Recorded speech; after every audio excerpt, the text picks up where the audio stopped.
Hello and welcome to the agenda. I am Ajay Kaul. In this program today we will talk about Russian Foreign Minister Sergei Lavrov's visit to India.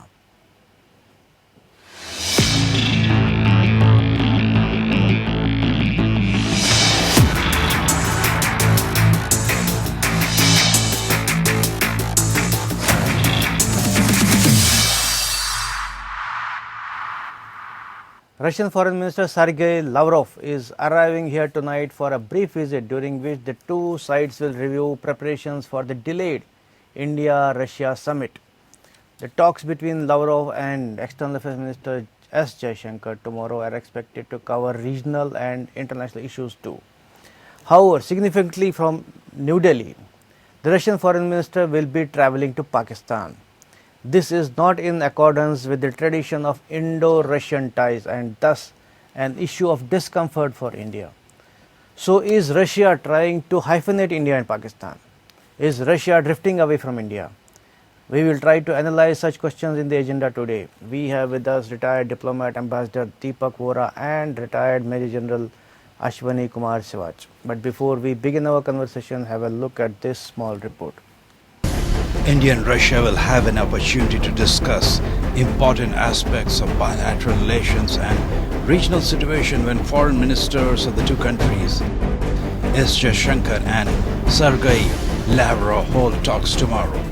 The two foreign ministers will also discuss the holding of the summit meeting between Prime Minister Narendra Modi and Russian President Vladimir Putin, which is an annual affair but could not take place last year because of the coronavirus pandemic. Sergei, who is arriving here tonight, will also discuss with Jaishankar the issue of cooperation in fighting against coronavirus, besides the situation in Asia-Pacific region and Afghanistan. After his less than 24-hour stay in India, the Russian foreign minister will travel to Pakistan. The spot is significant as it may be seen as hyphenating India and Pakistan by Russia, which has traditionally been the closest ally of New Delhi. Russia's move to include Pakistan in Lavrov's itinerary also assumes significance since it has been moving closer to Islamabad while seemingly sulking against India. In fact, Russia recently kept India out of a multi-nation conference hosted by it on Afghanistan. Towing Pakistan's line on the issue, Russia justified its move by suggesting that India doesn't have direct stakes in Afghanistan. Russia has been sulking against India for over a decade now, especially after New Delhi signed a nuclear deal with Washington and started buying military hardware from the US in larger quantities. India had been procuring most of its military hardware, including fighter planes and helicopters, from Russia and erstwhile USSR. However, the policy was changed over a decade back, the intent of expanding the basket of vendors rather than being over-dependent only on one country. This has seemingly been the cause of grudge, even though Russia officially maintains that a special and privileged strategic partnership with India is one of Russia's foreign policy priorities. Bureau Report. Now let's welcome our guests, Ambassador Vora and Major General Sivaj. Welcome to the program, both of you, sir. So, thank you, sir. I'll first go to Ambassador Vora about Russian Foreign Minister's India visit, which is of course very significant. But at the same time, from here he is going to Pakistan. So how do you read that? Mr. Cole, always a pleasure to be on APN News, to learn from you and also from General Sehwag. It's a great opportunity for me. As you rightly said, he's coming here, Sergei Lavrov, and then he will be traveling to our western neighbor, whatever its name is. The geopolitical situation in our region, sir, is churning and changing so quickly that one hardly has time to catch one's breath. Things have changed dramatically with the deception and belligerence of China. I'm not going to talk about India, USSR, historic ties. Everybody knows what happened in 71, etc., etc. What is significant, sir? 400 years ago, a person called Chanakya had said, there is no friendship without self-interest. So what is the self-interest of Russia and Pakistan and India in our region? First, let's remember that Russia lost the Cold War. The Soviet Union did. And some experts in Russia are very uncomfortable at the intensifying cooperation within the Quad format, with US President Joe Biden hosting its first virtual summit and US Defense Secretary Lloyd Austin visiting India. They feel that this is the institutionalization of Quad. A few have even gone so far as to refer to Quad as a nation NATO, and they have said that Cold War as a nation NATO. Yeah. And they have said that Cold War II is against us. Now, Islamabad's relations with China, of course, have been developing ever since Pakistan was misconceived through Caesarean operation. Its relationship with Moscow is new, evolving for less than a decade, because Moscow had always preferred India to China. The close relationship between Pakistan and Russia did not develop. Neither country fully trusted the other. Russia remembers what Pakistan did with the Stinger missiles, everything, which shot down so many Russian helicopters, killed hundreds of Russian airmen, etc. That mistrust is still there. Then there were Indian sensitivities regarding Islamabad. So what is happening now, what we are seeing? Russia faces three complex challenges in South Asia. First, New Delhi, which is a time-tested ally, according to what all the Russians keep saying, is seen to be gradually shifting away from dependency on Russia in favor of the United States. And instead of buying everything from Russia or the former Soviet Union, we are now going for military and technology purchases from the US and Europe. Second, Russia is trying to balance between its newfound interest in Pakistan and the historical market in India. Moscow cannot afford to alienate India, where there is a huge market for defense and nuclear sales. At the same time, it cannot ignore the potential market for military sales in Pakistan. Third, the impact of China's Belt and Road Initiative on Russia's near abroad, Central Asia, is clear. You know, the lucrative economic packages that China gave, this is creating influences in Russia's backyard, moving with unprecedented speed till the Chinese virus totally changed our world. Therefore, it's in Russia's self-interest now to see how it can balance what it sees as the possibility of a dilution in its relationship with India. Russia also wants to have a crucial role in Afghanistan, therefore Pakistan will be involved. And Russia also wants to go to West Asia, for which Pakistan is the gateway. Right. So I'll come back to you on that. But General Sivaj, as you heard Ambassador Vora about military cooperation. So what we notice is that when Lavrov travels to Pakistan, one of the main issues of discussion is counter-terrorism operations or counter-terrorism cooperation or whatever issues. So what does it mean? I mean, having counter-terrorism cooperation with Pakistan. General Sivaj. Ajay, first of all, the point is, I fully agree with Ambassador what point he brought out. This is the first time when a Russian envoy or a Russian foreign minister first visiting India and then going to Pakistan. Normally, this used to be avoided and could have been avoided. Now, as far as the Russian foreign minister is concerned, Sergei Lavrov, he is not all by himself. It is also with him. He is a Russian special envoy to Afghanistan, who is also accompanying him, and he will not only come to India and then go with him in Pakistan. Now, as far as India and Russia relations are concerned, you see, this relationship is a strategic partnership, and India was quite heavily dependent on Russia on defense equipment. We were almost purchasing more than 80% once upon a time our defense equipment from Russia itself. Remember, our all aircraft mainly are of Russian origin, mixed series, MiG-21, 23, right. 25, 27, 29, and then also our transport aircraft like AN-12 initially, then AN-32, and also Gujarat IL-76. And then we had an attack helicopter called B-26 from Russia. In addition to the other artillery weapons, air defense, everything, tanks, etc. Once upon a time to be from Russia. Yeah. But slowly, we are now drifting from Russia and graduating toward US. We are now purchasing almost 15 to 20% from US. The reason is simple, because the US has now agreed to transfer the technology and it is giving us the latest weapon system and also able to make in India. And remember what we have purchased now, M777 ultralight Howitzer, which will be manufactured in India by Mahindra Defence. And at the same time, you have got the best of the aircraft which are coming in terms of your C-17 Globemaster, C-13J Hercules, and Apache attack captor. So overall, what happens is we have to look after our own interest. And interest says that we have to still dependent on Russia in some equipment, but we are now enlarging our inventory and going toward US also. Now, as far as the Russia is concerned, after what we have joined Quad and our relationship improving with the US, you will find it that enemies, my friends, especially China and Russia, have joined together, and they are collaborating with each other to give a very strong sort of a stance to the US.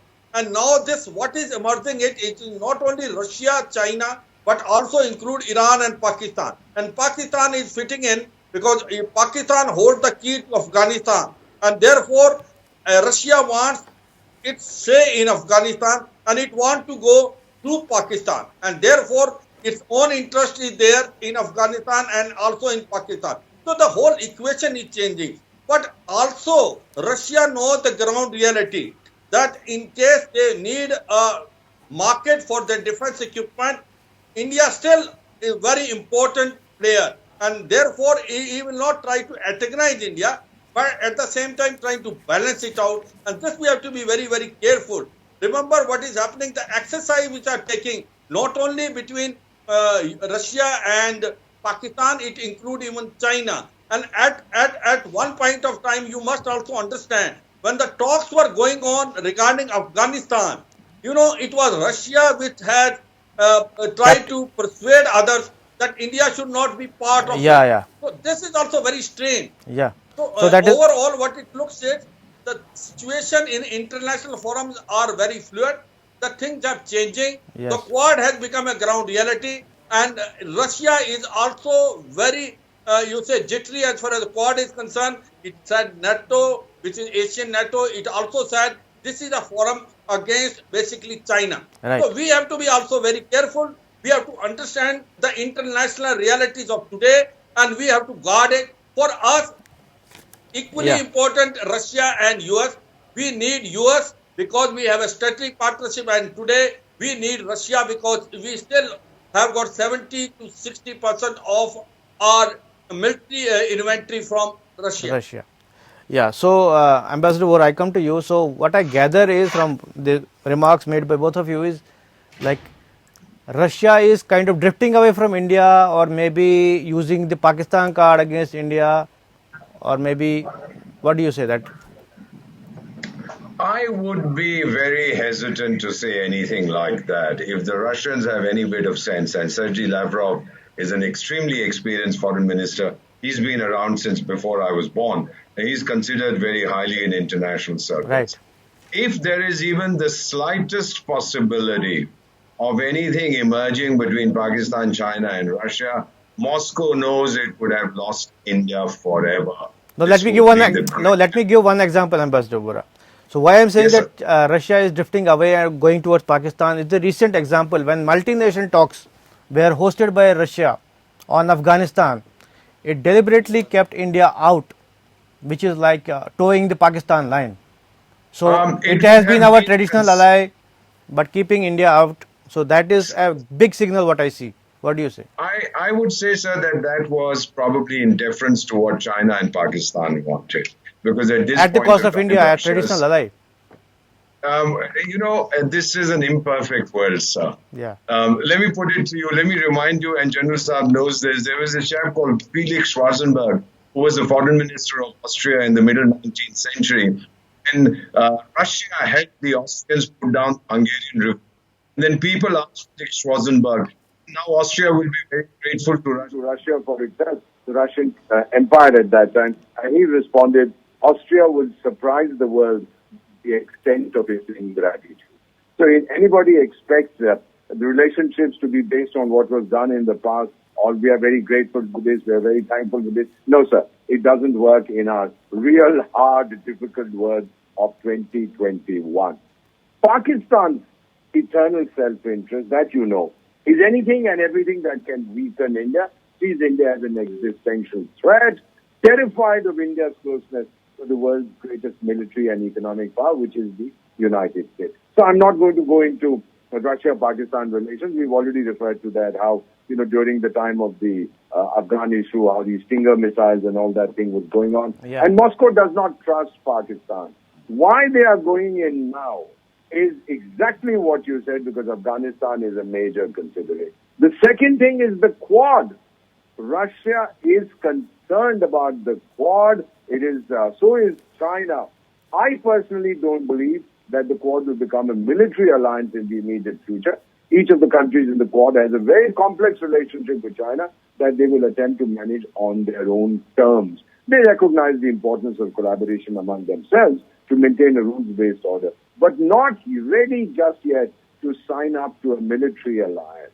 Now, India would be happy with Russia's participation in the broader Indo-Pacific construct, because a Russia that is left out of the Indo-Pacific has increased incentive to move closer to China. Let me put it to you like this, sir. Whatever the West says about Russia, about their not being democratic, about suppressing dissent and disagreement inside Russia and becoming a dictatorship, today, enemy number one for the other 192 members of the United Nations, viva China, is China, not Russia, sir. This is very, very clear. Ask any Russian, would he rather follow the lifestyle of a Western democracy or of the Chinese socialist, the Chinese system with Chinese characteristics, socialism with Chinese characteristics? His answer would be, I would prefer a Western democratic system. No, sir. This is a temporary marriage of convenience. It will not last long. But Ambassador Vora, as you talked about Russians, so I will maybe point out that Russians don't have a say in their own country. Now they are almost a dictatorship, as we all know. Well, all right, let's leave it at that. I wouldn't like to comment on whether they are a dictatorship or not. But deep inside, sir, they know this is a marriage of convenience. They know who's unleashed the virus. Yeah. They know what China is doing in what they call the near abroad Central Asia. They know that there was a time when the USSR was one of the two hyper powers in the world. Nobody cares about Russia. They used to be frightened of the USSR. They are not of Russia. These thoughts are all there. And sir, let me just remind you, and General Saab knows this, the Soviet Union did not collapse because of its military weakness. It had an awesome military. Right. It collapsed because of its economic weakness. Yeah. This is what Russians understand, and they want to avoid a further splintering of Russia. So they will play their cards as they think best. Yeah. So, Major General Sivaj, as we talked about the sulk in Russia, or maybe they are not as friendly as earlier with India. I guess what I have observed as or monitored is Russian sulk started after when India signed the nuclear deal with US. I think after that, when we started purchasing military hardware from America. So that was the turning point in the relations. What do you say? Of course, see, my point is India has to look after its self-interest. Right. Now, as far as India is concerned, we were purchasing the Russian equipment almost 70 to 80%. India and Russian had the best of the relations, especially when how they helped us in 71 war. But we must also remember 2-3 issues as far as the military equipment which we purchasing from Russia. They were not state of art. They were also very costly, especially its spare parts and maintenance was a big problem. Remember that if we have to see our national interest, we have to also see what is best available in the world market today. Whereas our strategic interests are now matching and merging with the US. US was ready to give us the state-of-art weapons and also on very accommodative rates. And it also said transfer of technology. Remember when we have signed 4 foundation agreement with America, the whole game plan changed. That is basically logistic exchange, memorandum of understanding. Then also your CASA communication compatibility and security agreement. Then was the last BECA, that basic exchange and cooperation agreement. Yeah. By doing this, you could also transfer technology and latest system which is available, which is not only given other than NATO country, has been offered to India. So therefore, it is very normal that we have to enlarge our inventory. We cannot be depending only on Russia, and we realize it that they are create number of problems, especially on spare parts and maintenance, and the cost of a weapon and equipment was becoming exorbitant high, considering that the maintenance was almost 2 to 3 times than the cost of the equipment itself. So we realized it. So we have slightly enlarged it. We not only gone to US, we have also purchasing it from France, from Japan, from Israel.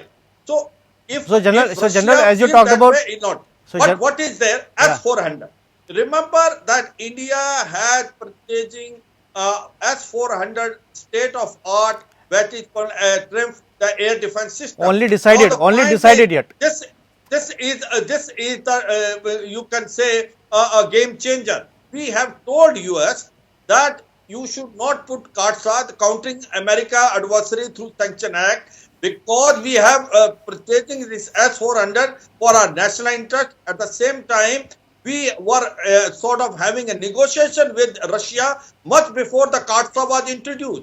And remember, the Russia must know it, that in spite of heavy pressure from Donald Trump, now from Joe Biden administration, we are sticking to it. And this is a $5.4 billion deal with a 5 regiment of air defense system. But General Saab, we have not is offering us. We have not US got any is delivery on that yet. In alternate to it, that is basically Patriot missile and also third system, terminally high altitude area defense system. We have said we will only purchase S-400. So this Russia must realize that in spite of the pressure from the American government, we are going for S-400. As far as Turkey is concerned, China is concerned, they purchased it. There are sanctions which have been imposed by US. So I feel that Russia should be also realistic, that India still having the best of the relation with both with Russia as well as US. We have to see our national interest. Quad has to become a ground reality, because there is no other way to resist or challenge China. China is giving us a threat not only in Ladakh but also in Indo-Pacific. So therefore it is natural that democracies of the world come together and try to stop this expansionism and assertive and aggressive attitude of China in Indo-Pacific. So we 4 countries are natural allies. It is only that US is having a problem with Russia and China together. As far as India is concerned, we consider that we have the best of the relation both with Russia as well as US. Okay, I'll go to last comments from Ambassador Vora, because we have to conclude. Like S-400, So General Saab was, General Saab was. Whatever General has said makes eminent sense, and what you're saying, it hasn't been delivered yet. There's a delay, but it will come. Let me just put it to you like this. 1 minute, 1 minute only we have. We have only 1 minute. Yeah. The foundation of the present Russia-Pakistan convergence is the mutual thinking regarding Afghanistan. Both Pakistan and Russia would like to vaccinate themselves with a non-Chinese vaccine against Afghanistan and let whoever wants to carry the dangerous cargo, sir. Nobody wants to mess around with the Taliban, not even Pakistan, because the Taliban don't trust Pakistan. You know what happened after 9/11? Pakistani said, bye-bye guys, sorry about it. They didn't even say sorry. Nobody trusts them. That is going to be the important thing. So we'll have a separate discussion on Taliban and Pakistan, but this episode is over. Thank you both of you for participating in this debate today. This is all in the agenda today. Thanks for watching. I'll be back with another important topic tomorrow. Till then, goodbye.